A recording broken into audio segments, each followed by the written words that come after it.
But yeah, like, uh, I've ruled out that he has a notion of personal responsibility that is not biased in favor of medications that would have higher rebates in once dispensed. It wouldn't surprise me if he has direct investments in, whoever makes risperidone and places like that. There's also his,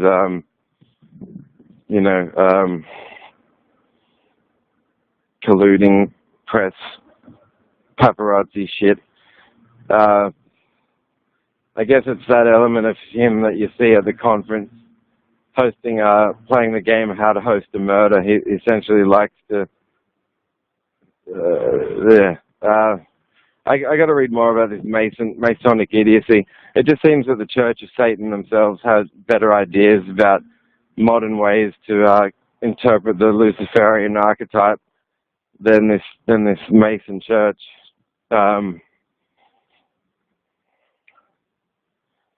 But yeah, conversations generally, they are back and forth, one person to another. If you are trying to ascertain qualities about another person's identity, how they perceive life, how they evaluate relationships and things like that, it seems to me if that information were of genuine interest to someone, you can simply sit down and ask and have conversations with them.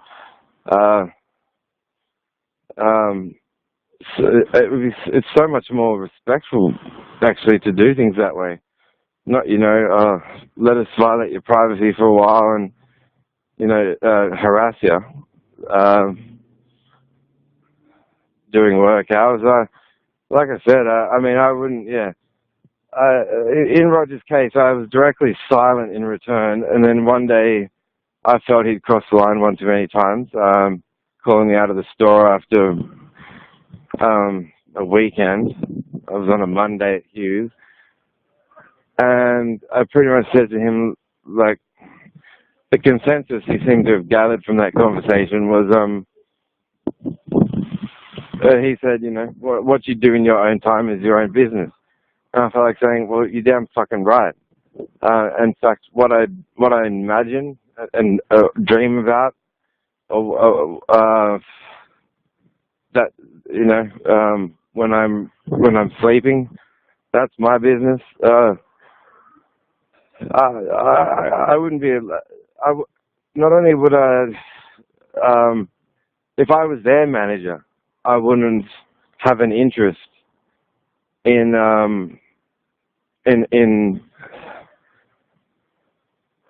the sort of what checks, whatever they think is their necessary. It's essential, really, to size you up for the job type checking system. They're armed to the teeth with fucking prejudices about it. Either anything that they can't sell or that doesn't have a good enough rebate, irrespective of dangerous side effects. They are, they say things about genes that I wish I had those statements on tape to play in a courtroom.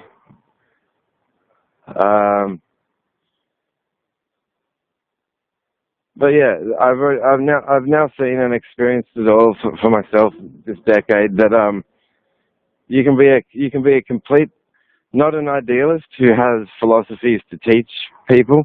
The friends I hang out with I was given this whole there was a person in church saying, yeah, Luke's a leader, and I was the youngest in the church to be offered a leadership position in the summer school of youth leadership course I'd studied at the time, and I actually grew to have some contempt toward the archetypal definition of a leader. A lot of that was simultaneously inspired by how cool I thought a lot of my high school teachers were. Um, they were people that had me genuinely convinced that they uh, that they were making an effort to try and give all of us a very good start at life as best as they could. Um, I consider them very mature people, but also the back and forward.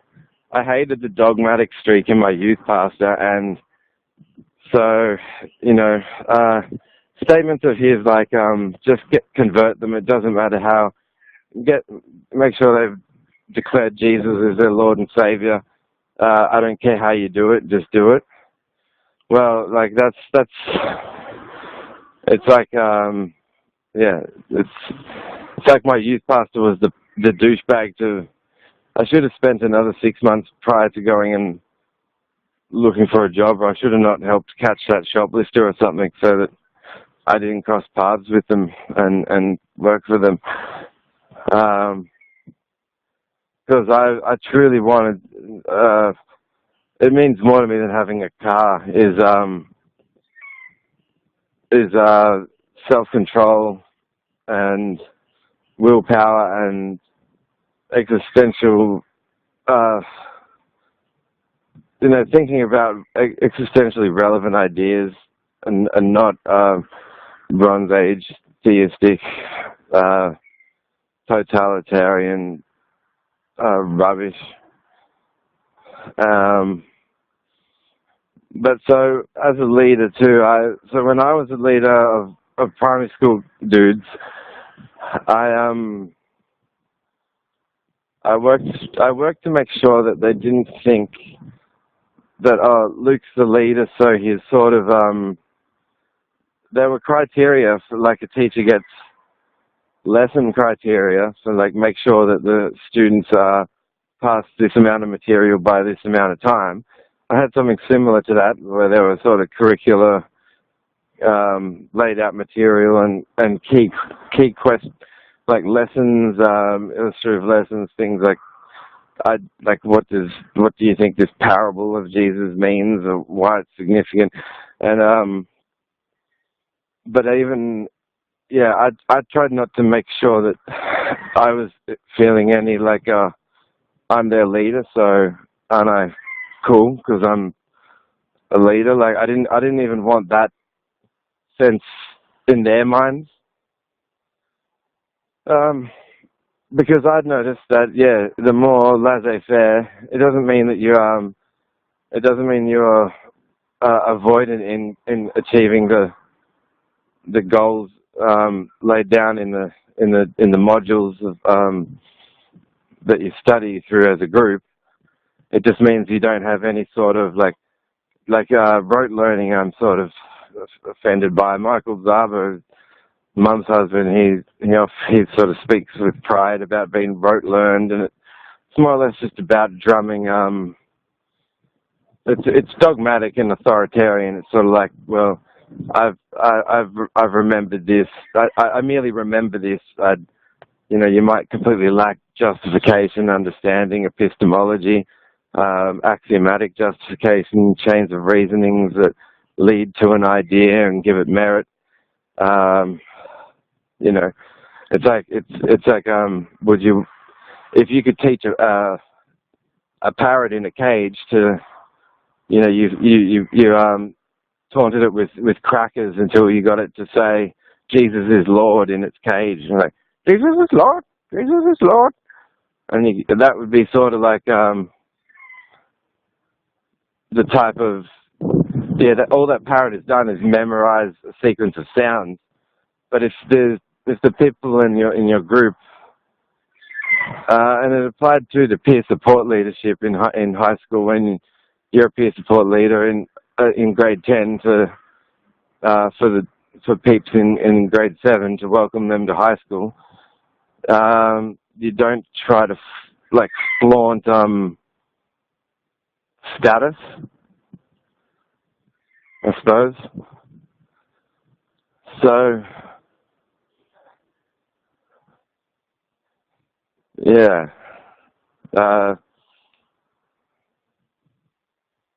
Manson's brilliant in that department too, you know, and you read his interviews talking about his name comes after two fake names.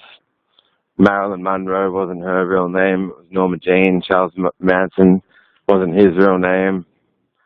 And it has that whole what's in the name plus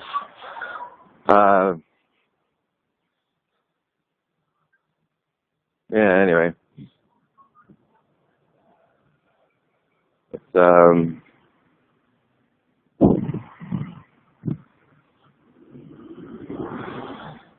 50 minutes this morning.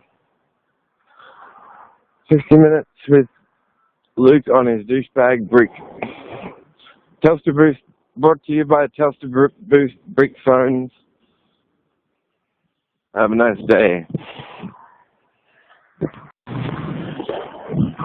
A question that I think is vastly more important than speculating on whether, you know, government authorities are concealing the already arrived aliens that landed and they're concealing it from us. I don't waste my time with that sort of wonderment.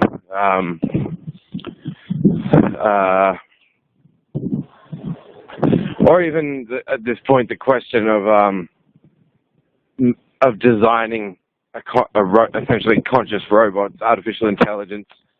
You know, some people are theorizing about how it'll play out like the Matrix, and will eventually create artificial intelligence that are so good at processing information that they find us to be like dumb parasites and take over. I don't waste my time like speculating about that. I think humanity's too at odds with itself, and I actually think the question, are there certain technologies that actually we should all agree to never make and use at all? We've already, Bowie sang it, the Earth is a bitch, we've finished our news, the Homo sapiens have outgrown their youth. We're almost like in a sense, like a little tribute to, you know, the life paths of all the other life forms.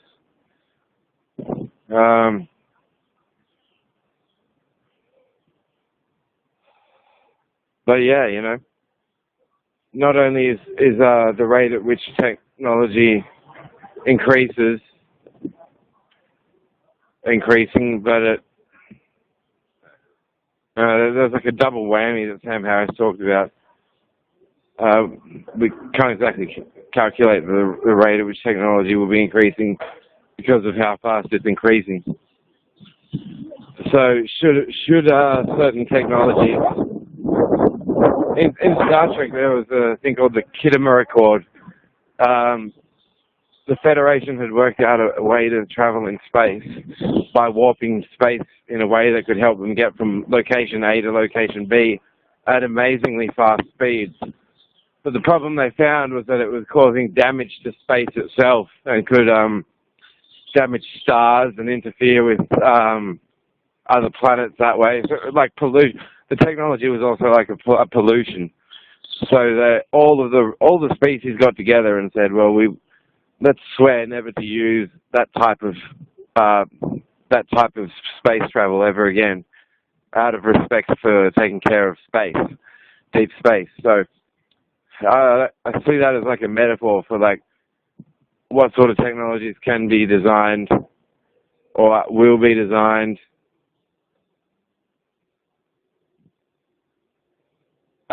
Should certain technologies be ruled out, despite how impressive they are? If you examine the apparatuses themselves, on the grounds of being too dangerous, I do think that, yeah, you know, the more we learn about manipulating nature to our own ends, the more we'll learn that we can invent more ways to destroy ourselves potentially as well as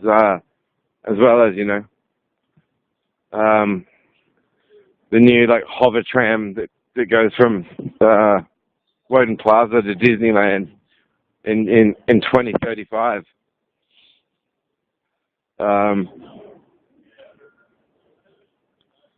Yeah, I think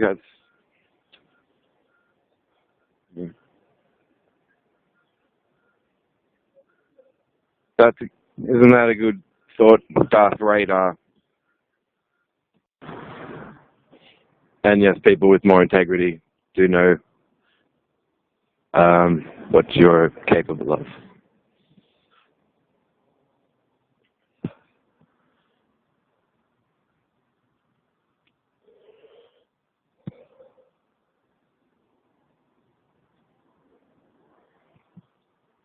Just like that woman that drowns her kids in the bathtub, the God botherer.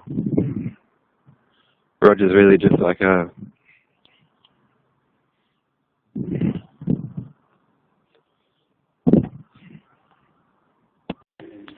So when in the other recording, I talked, it was the one I posted recently on Facebook, Farmerside. I was talking about being left for like a research scrap for many years and it taking its toll on you. But talked about the how derivative womankind is laid out definitively from the outset of theological stories like that of Genesis creation. Now I said basically it's offensive. It's offensive to a lot of things, a lot of phenomena, a lot offensive to women, offensive to snakes, offensive to apples, offensive to fruit, offensive to trees, offensive to gardens, offensive to ribs, offensive to the surgical removal of ribs.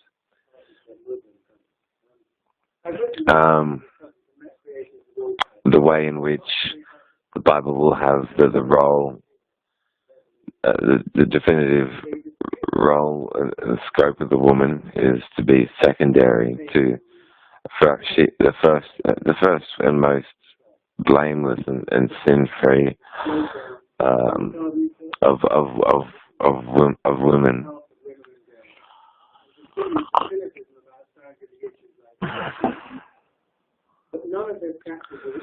The one who created this original sin for which Jesus had to be murdered in order to cleanse the human race, and then back to her insistence that to what greater source of inspiration can we turn than the imperishable truths to be found in that treasure house, the Holy Bible, the Queen Elizabeth's statement. And given what the Bible has to say, it gets no better as Genesis rolls onto other subsequent books about the rights of the woman.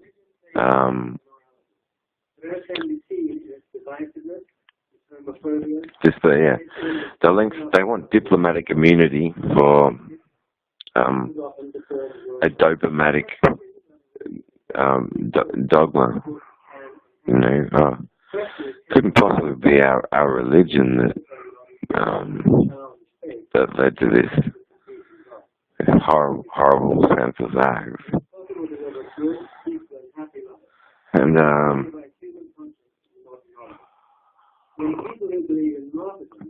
so in that clip I talked a bit about how to bolster her reign it might require a converse proportionate debating of the philosophical identities of the population, so that it's like tell them all that they were created from incest in the garden, and the queen will basically be God's gift to men, and so Yeah, I eventually came to the conclusion that if we were to suppose that that statement was an inaccuracy, and Queen Elizabeth II truly held the theologies of Christendom and the Christology, linking Jesus' work to saving mankind from the original sinful nature in which it was created, then we would still have all these hundreds of verses in both testaments talking about a woman's duty and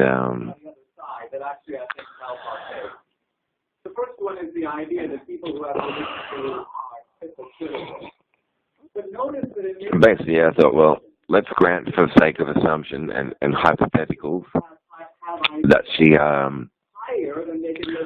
doesn't want to debate anyone at all and holds this biblical theology so dear, then she would have to understand that her definition and identity as a biblical identity as a woman is God's derivative, secondary, and there for the purposes of the fulfillment of the needs of a man, that she is to be there when that man needs her, when, how, and why he needs her. So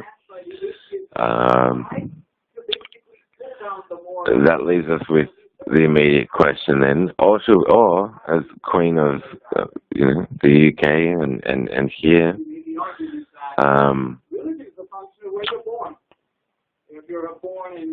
basically on a spiritual level, she'd have to be stressing out, thinking, well, I'm incomplete without a male. It should be saying, I need a male to be just as Christ is the head of the church, then so too is the woman, the head of the man. And,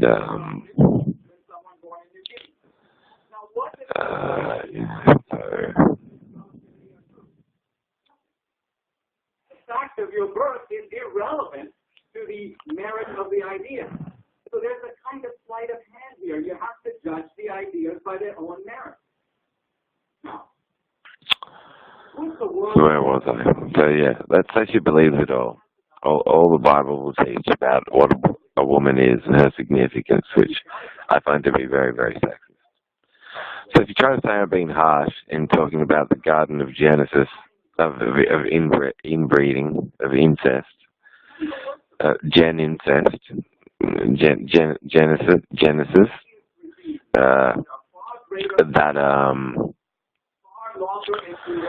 yeah, the Queen is therefore going, well, wives submit themselves to their husband.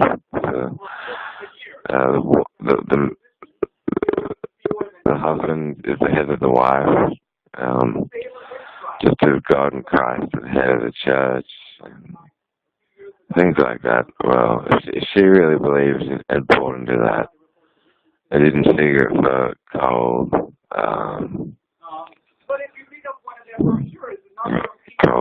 Cold idiocy.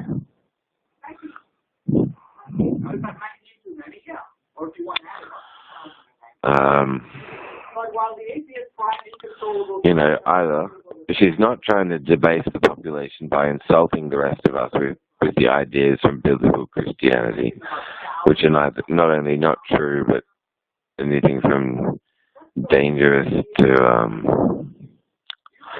Rights Act, butchering,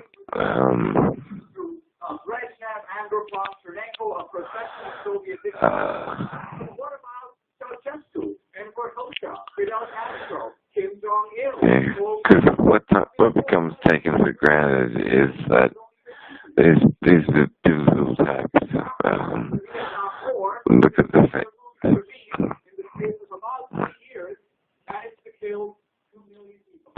So anyway, yeah, so she's not out to debate anybody, bolster her reign.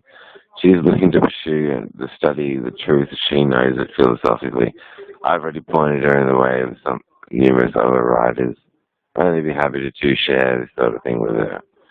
But if she's finding questions like, well, why was Rolf Harris plonk this painting in my palace? And Now, Richard Dawkins was a respected biologist, and I think here you begin to you know, when a biologist is allowed to be allowed what I think is going on here is that yeah, she would be ersatz derivative and secondary to the needs of a man, and she has no man to fulfill. It couldn't just be any man. If he was the partner of Queen Elizabeth II, then he would be her king, and she wouldn't be spiritually fulfilled as a woman unless she was there in that capacity to submit herself to her husband, the king. As Christ is the head of the church, so too should is the man the head of the woman. So Queen Elizabeth either knows that there's no greater source of inspiration to turn to than the imperishable truths to be found in this book which has her secondary to the man. And in a monarch structure, the name for the woman who's in charge and secondary to the man is the queen who's married to a king. And so where is he? Unless we're supposed to assume he exists right now too, on the basis of a leap of blind faith, or she just does not take this religion anywhere near as seriously as she would have us think. Now, if that's the case, well, does she owe the public a bit more of an elaboration on why she's made the philosophical choices that she's made as far as religion goes? So, yeah, so she's not doing that. So she must be doing fine without no king, not need any king, which means, maybe she thought she's above getting him having his someone. I couldn't be created from a rib, so I'm going to have a bit of a protest here. In which case she would then conclude herself unfit for the spiritual underpinnings of the role of a woman in such a prestigious title as hers, politically speaking, and would want a king at once, or would recant the religion, or just admit that it's there to debase the population.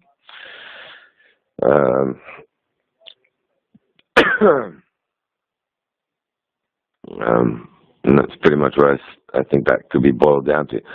Or she could, I'd be happy with her making whatever.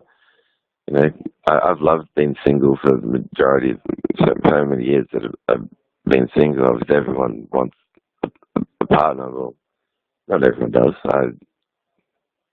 I mean, a good relationship that works is hard to find. So, yeah. That's why I was thinking of encouraging her to consider the answer to her question about what greatest source of inspiration can we turn to. Well, any other philosophy just about.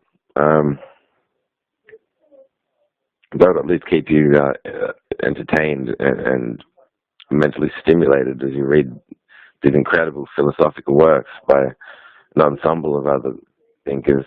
Simone de Beauvoir, you might find her to be impressive like I do. Beautiful views on women's rights. You'll find nothing like it in any book of the Bible, from Genesis to Revelation.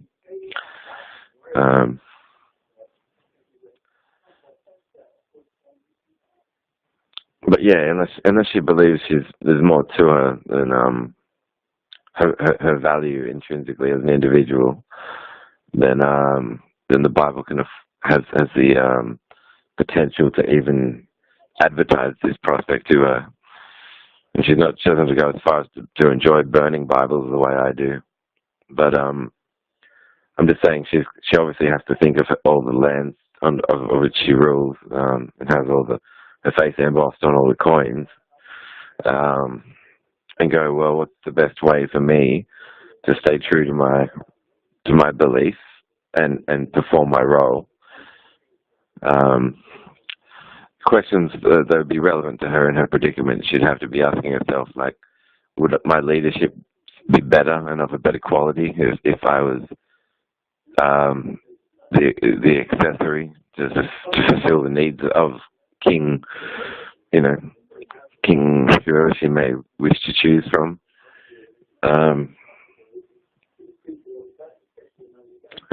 What man is there for me whose life I can complete in order to give my life as a woman meaning, as a woman created by the biblical God, that is. I certainly don't think the empowerment of women has much to do with these identities and evaluations of the significance of an individual's life.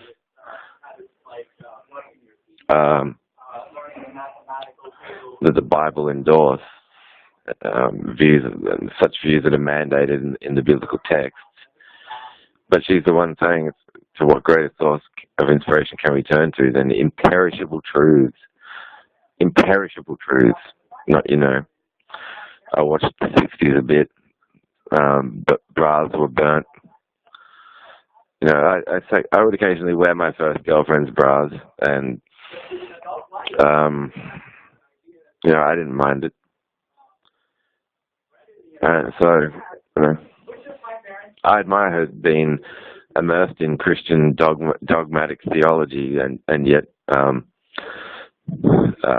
willing to do the risky thing of not wanting a king, not choosing not to have a king, and still being the queen. I just would think that she could talk about philosophical convictions that have empowered her to be able to do this because they aren't in the Bible. So I'm basically saying, how could she? How can she have her cake and eat it too, so to speak?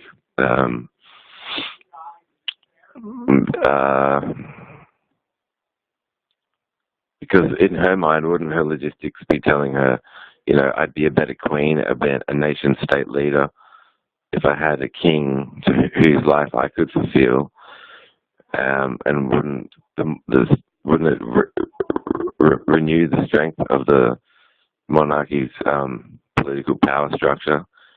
If I was a wife, if I, the queen, were the wife, the devoted wife of a king, a male king, a male head of my house. Otherwise, she can fail her religion and be doing things the way she's done it. She's pretty much rebelled against her own religion. So it must be that it's a religion too stupid for her, but good enough for the commoners like you and me.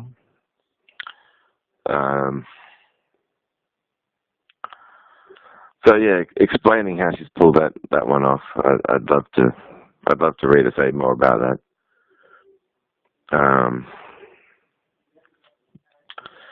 But that's my evening.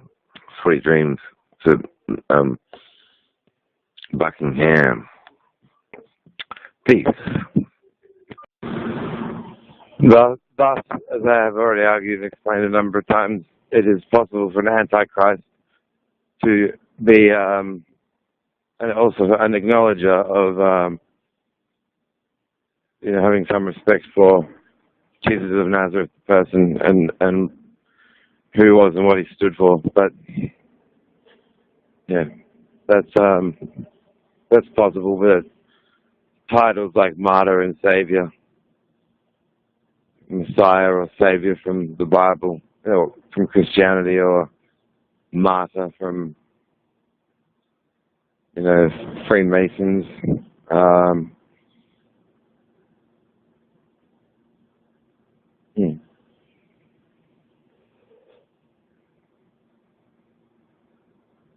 that's compatible, but it by no means constitutes an antichrist to a Christian. I'll never forget it. So these seeker service elements I was talking about, like the foreigner, that foreigner song getting ruined for me, been re-expressed as a song to God.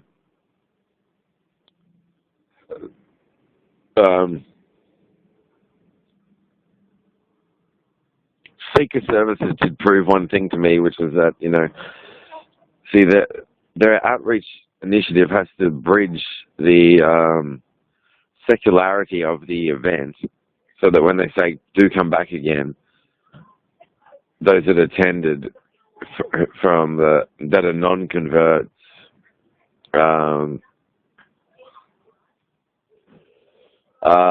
will be moved spiritually in such a way as to make a non-seeker service appealing to them, which seldom happens, and often they're asked to give, like, people that are new are asked if they will stand up and stand at the mic and give introductory testimony. I could never do microphone talk. I was a drummer for a while. So I think, my joke about noticing this decay from non-literalism into symbolism, leading the Christian story into absurd, irrecoverable dead ends. It's like, so now God is a presence at the heart of life itself. No, God's a symbol. And, so the symbol created the metaphor, which created the euphemism and the figure of speech, which created, and all that. Or just as I said, God's a symbol. I would think of my old drumming days, and of just hitting cymbals.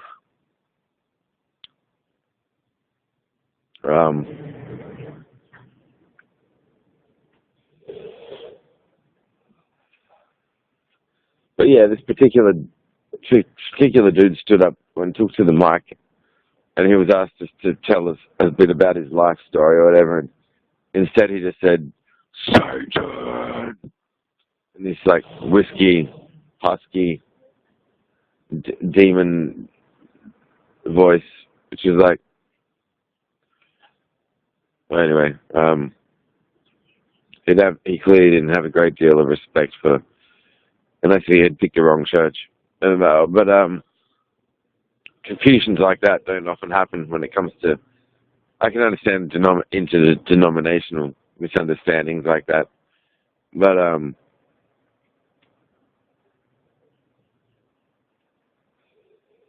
yeah, I can remember the drumming being a bit of an outlet for me, but also by then I was already listening to quite a lot of Korn, and I would learn approximations of David Silveria's drumming style in a number of Korn songs, and then I would try to like slow down the beat or use Korn style, like my appropriation of Korn style drumming cover. So and that was the beauty of it, was that no one knew in the church who Korn were. They would just be like, oh yeah, that's pretty interesting, like improv, Luke, in the music ministry, and I was like, thanks.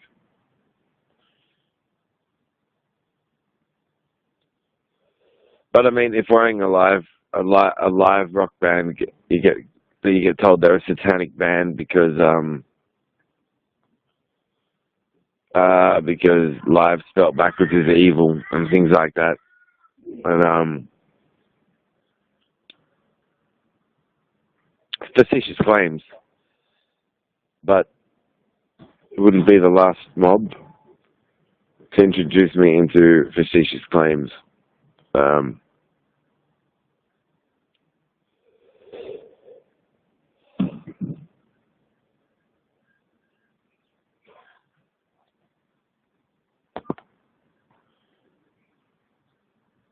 Yeah. So with art being a question mark, that's not to say in interpreting what art is and interpretations that might well be what that piece of a particular piece of art is not.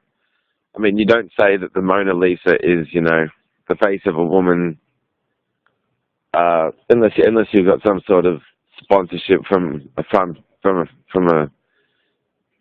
a medicine company trying to say, like, you know, this is the face of a woman who in her day could not get vagifem pessaries.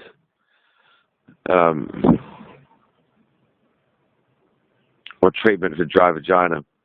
So, you know, when they painted her, she just had this dead to the world stare in her face. And it'd be like Roger saying something like that about the Mona Lisa is like the sort of things that I think he would be inclined to say about the type of art and music that's of interest to me.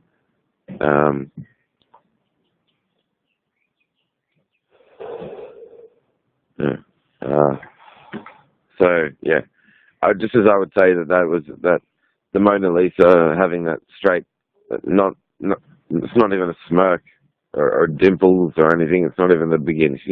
She's not about to smile, and maybe she was just tired of having to pose for so long for the painting to be finished. But I'm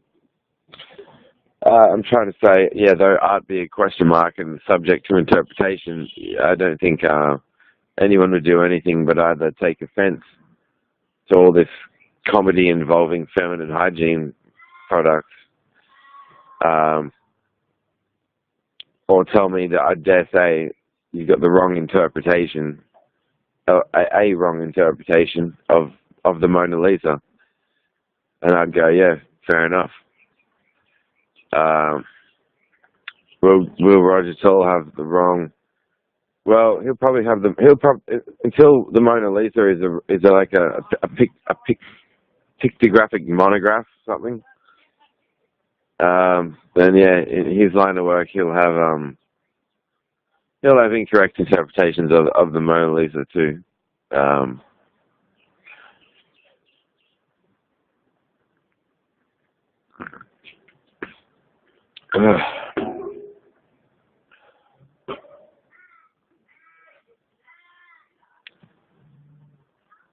But I mean, you watch this interview with this woman who was to do some nude modeling on the front of on crucifixes, obviously without any nails or anything like that. But you know, and Manson would do her breast and nipple paint, and she spoke of him quite fondly in an interview in a third party documentary done called Beat the Devil in the late '90s on Marilyn Manson, and it was toward the end of the Antichrist Superstar era, and it was already about the band members that, you know, they got kicked out in the end, and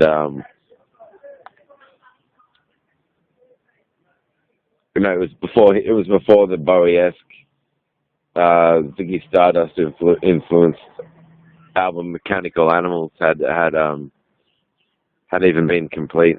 So that's the second album in the triptych. It's not it's not really a new album in any sense anymore. And but they had so much to say about him in this documentary, and I thought it was an interesting documentary.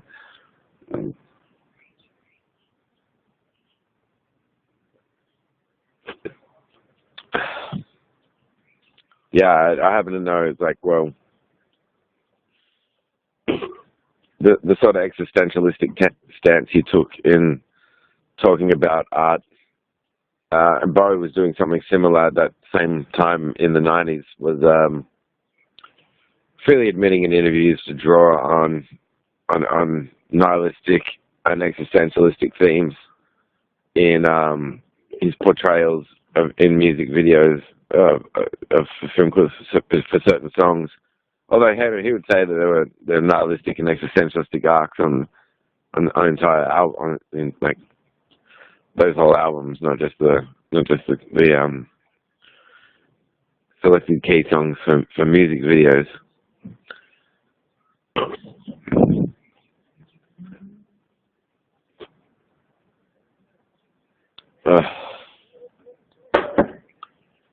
So I'm not saying there's no such thing as more than one interpretation of the same piece of art. I would never be so stupid as to say that, but I'm also trying to say that, you know, you're not going to interpret a McDonald's logo to be an ad for you know, buy the DVD box set of all your classic favorite Mighty Morphin Power Rangers episodes from the early 90s either. That would be a misinterpretation of the McDonald's M in that case. So yeah, in terms of interpretationalism, is art a multifaceted phenomenon where there's, you know, more than one potential interpretation available to ascribe to in relation to a single piece of art that someone's made some minor effort to appreciate in some way. And yeah, but you know, there's also the most seems to be when Roger gets involved in his corrections. He has his correction hat on, and it's you know, if I was listening to 80s music with Joe and we were listening to that Shoot That Poison Arrow Through My Heart song, then with me and the genes that I have, Roger might have to dispatch or you know, call me out for a consultation with him,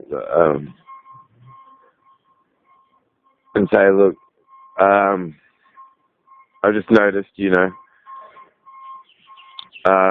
this friend of yours, it seems like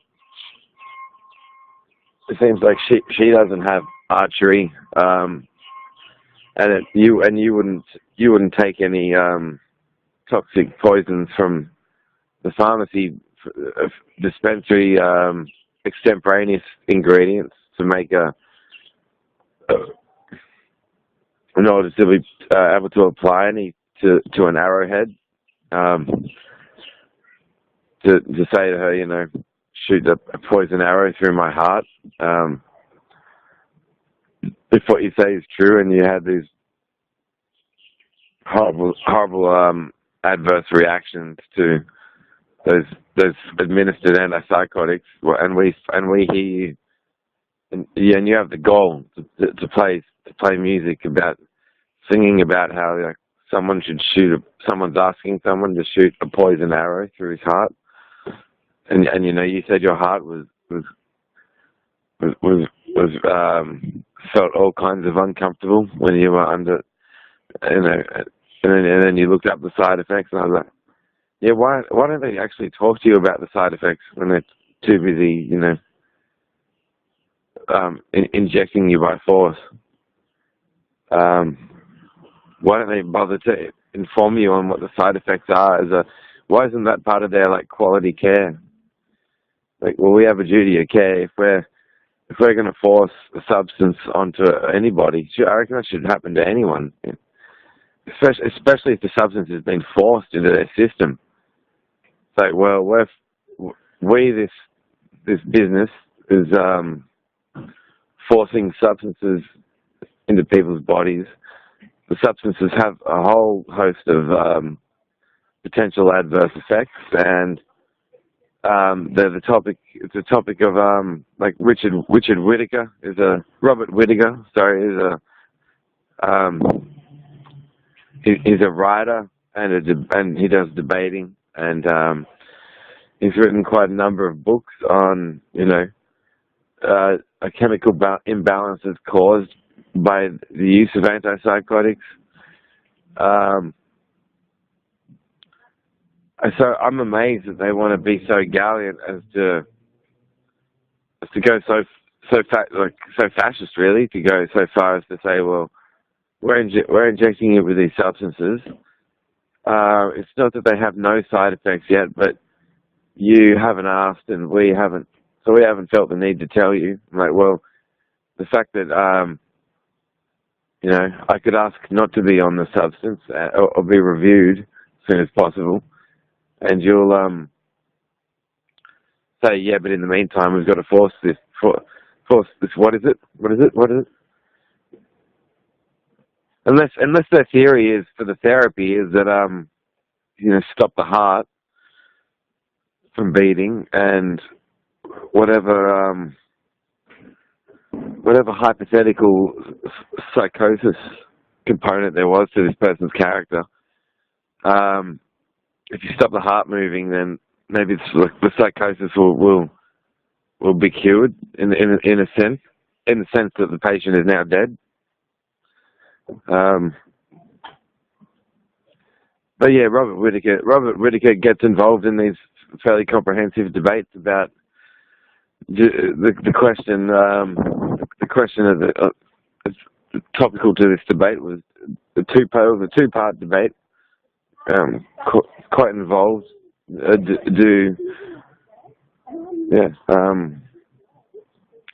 Antipsychotics, do they fix imbalances, or do they cause them? And I mean, I was freaking out when I would hear some of these testimonies from these people that they weren't necessarily skeptics from the outset, but they had an experience. It only took one experience, and they'll never forget it. But the other question is, will they recover and enjoy full health again? And when your physical health is good, and you can stresses and states of distress on the mind can be caused. There's so many naturalistic accounts just in this last decade. I've lost a first line blood relative.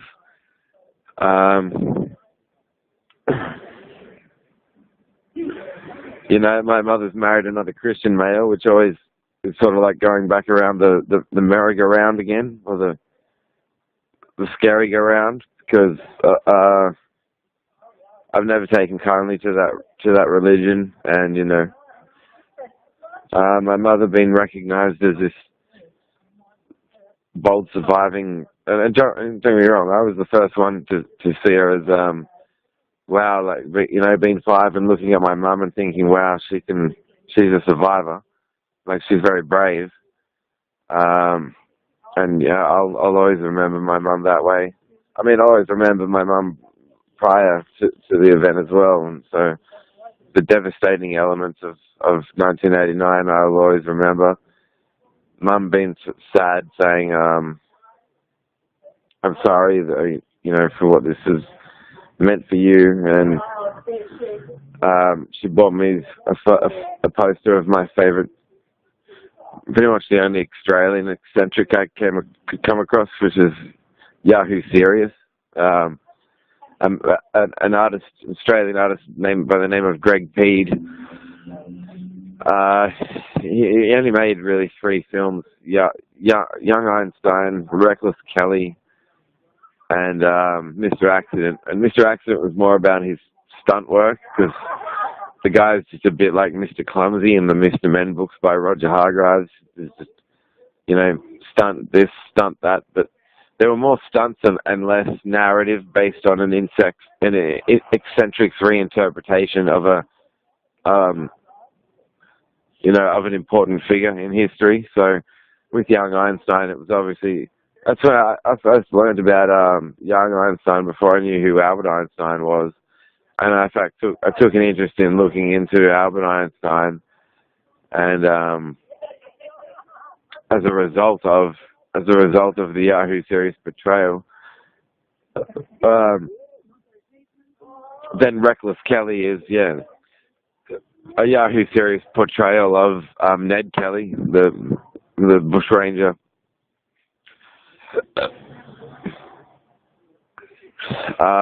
And that's a brilliantly well-made film as well. So yeah, I'm very proud of him. Like I think he did great, but he just in a way seemed like I got the impression he felt like a bit of an alien even in art culture, because it's I'm not sure.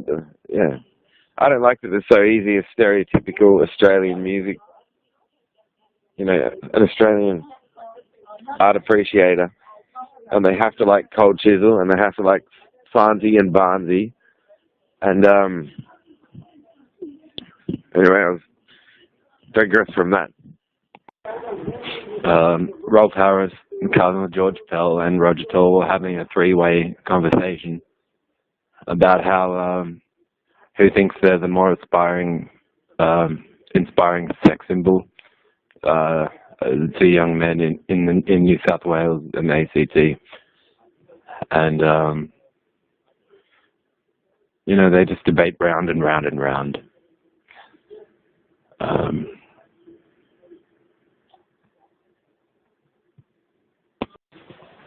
So I think in most of its uses, supernatural as a word denotes, it's like a hybrid term, taking elements of natural phenomena. Though its usage seems to have gained this traction where they'll say, well, it's beyond nature and is therefore supernatural, beyond the natural world. So. I mean, they're interesting questions to troubleshoot this concept. Like, if a new type of astrophysics phenomena were discovered in space, say the multiverse, say studies proved empirically the existence of the multiverse. You know, it would therefore then become part of nature after it's discovered. So, you know, if we in this life could find heaven, or if we tunneled deep enough toward the Earth's core and found hell, the Christian's hell, those environments would actually be part of the natural world, and they therefore couldn't be called supernatural because they'd be part of the natural world. And the Christians would lose license to claim that they are afterlife environments. So supernatural seems to take, concepts have to have some sort of cogency or they can't be meaningful. They can't have, and to say that they can't be meaningful, so they can't have value, they can't be used in sentences, phrases, arguments, expressions, and they'll have